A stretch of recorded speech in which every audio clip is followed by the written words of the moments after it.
Hello hi नमस्ते Kenta अछन समस्ते। बहुत दिन पर फेन गोटे वीडियो बनावा होचे एटा। तो काली मुई गोटे पोस्ट गोटे करदिनी चाषी गुरुत्वपूर्ण सूचना जेनटा कि OLIC रो ऑनलाइन टा स्टार्ट हो गलान बोली। तो ई बाबद रे समस्ते मते फोन करी बार बार पचरछन से भावली गोटे वीडियोटे बने देसी। तो इटा काना स्कीम काना केंदा काना इटा तामने समस्ते जानी नहीं पारबार आ बार बार फोन करी पचरछन। तो आपण मानकर जानबार लगे इटा वीडियोटे बने दउछे। आपण माने वीडियो देखुन ई स्कीम केंदा हिसाब दउछे केंदा काना आपण माने पूरा क्लियर जानी पकाबे। तो इटा देखुन पहला इटा लिखा है OLIC Odisha lift irrigation corporation limited जेनटा कि आमर ओडिशा सरकार चाषी मानकर लागिर इलेक्ट्रिसिटी व्यवस्था कर दउछन आउ जमी रे पानी केंदारी लागवा से लगे बोर माने कुड़ी करी मोटर दउछन। ई स्कीम रे इटा चाषी माने बहुत सारा इथिर सुविधा नउछन डबल चाष भी करि पारुछन। तो ई स्कीम केंदा काना चालून देखमा। तो जेन माने भी ई वीडियो देखुछन आमर चैनल के पहला सब्सक्राइब कर दउन और बेल बटन के ऑन कर दउन। आगे जेन वीडियो दमा आपण माने देखि पारबे। आमर चैनल हैला परी इलेक्ट्रिकल ऑनलाइन एंड इलेक्ट्रिकल जेनटा आमर चैनल अच्छे यूट्यूब रे भी आपण माने देखि पारबे। तो चलून देखमा इथिर स्कीम बाबद रे आके देखमा फुल प्रोसेस देखुन। एटा होचे ऑफिशियली जेनटा आमर OLIC छाड़ी छन जेन OLIC डिपार्टमेंट रो ऑफिशियली जेन नोटिफिकेशन आइछे सेथिटा एटा आपण मान को देखौछे। देखुन ओडिशा उठा जल सेचन निगम जेनटा कि ओडिशा सरकार रो लिफ्ट इरिगेशन रो गुटे एटा प्रोजेक्ट गुटे बिजु कृषक विकास योजना अंतर्गत 2025-26 आर्थिक वर्ष पई गोष्ठी उठा जल सेचन प्रकल्प स्थापन निमंते ऑनलाइन दरखास्त आह्वान जेनटा कि बहुत दिन एटा बंद हो जाइथिला एबे फेन ऑनलाइन होचे।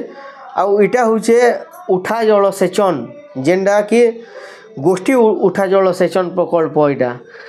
तो से ई गोष्ठी उठा जल सेचन गाना इटा दुई प्रकार हेसी। आ गोटे टाइप रे जेनटा निजर जमी रे बोर माने खुला हेसी सेटा।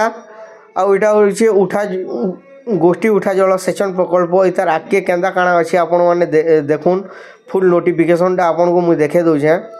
ओडिशा सरकारक जल संपद विभाग उठा जल सेचन निगम जरिया रे राज्य समस्त जिला मानकरे जेउठी केनाल जल सेचन सुविधा पहुँची पारु नाही सेठारे भूतल और भूपृष्ठ जल को चाष करिवार सुविनियोग करने निमंते बिजु कृषक विकास योजना BKVY माध्यम रे गोष्ठी उठा जल सेचन प्रकल्प कम्युनिटी लिफ्ट इरिगेशन प्रोजेक्ट स्थापन द्वारा जल सेचन व्यवस्था को त्वरान्वित करा जाउछि।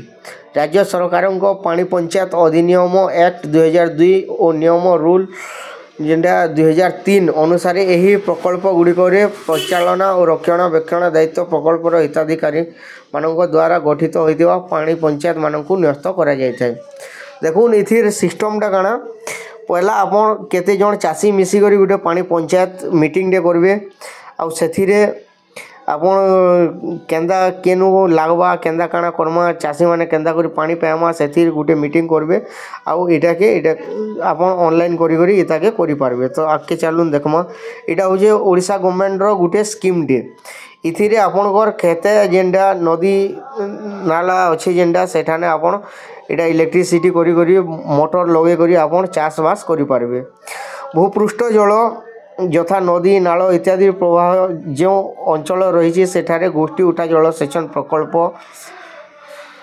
स्थापन करा जाए। प्रत्येक प्रकल्प द्वारा अन्यून 20 हेक्टर अधिक अणजल सेचित चाष जमी को जल सेचन व्यवस्था करा जाउछि। देखुन ई स्कीम रे 20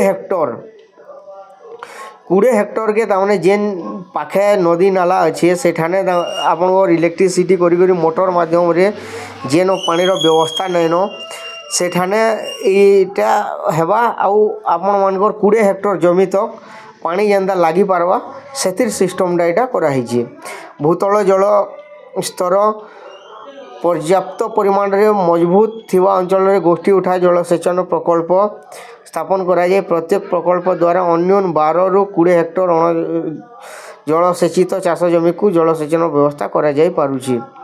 जेनटा कि आम माटी तलू से बोर कुड़ा जा कि कुड़ी कर मोटर दिज्व आपन को इलेक्ट्रिसिटी व्यवस्था कर दिज्व आउ आपन पानी मड़े कर चाष करेंगे। यही प्रकल्प स्थापन निमंते 7 जनरू अधिक हिताधिकारी रहिबा आवश्यक और सरकार नियम अनुसार पानी पंचायत पंजीकृत करी हिताधिकारी मानक सहभागिता माध्यम प्रकल्पर रक्षणाबेक्षण और जलसेचित परिचालना दायित्व नेवा पई सहमति प्रकाश करवा जरूरी अटे।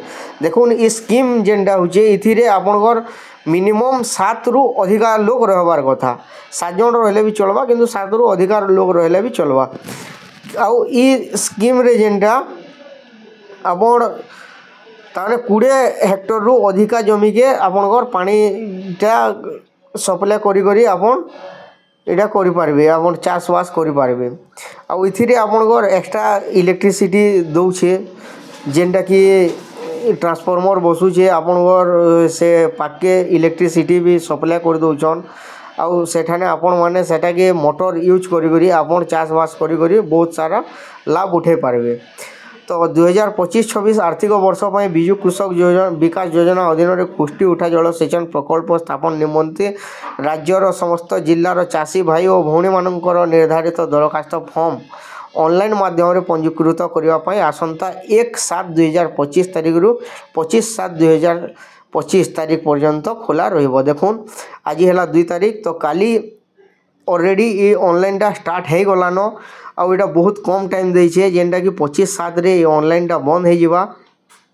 तारपरे फेन ऑनलाइन बंद हो गले आपण माने हैरान रे पड़ी पारन सेथिर लागि आपण माने जेते जल्दी संभव हो पारुचे आपण माने ऑनलाइन करि दोन आउ आपण माने तार प्रोसेस जेनटा अछि सेता के आके बढ़ुन।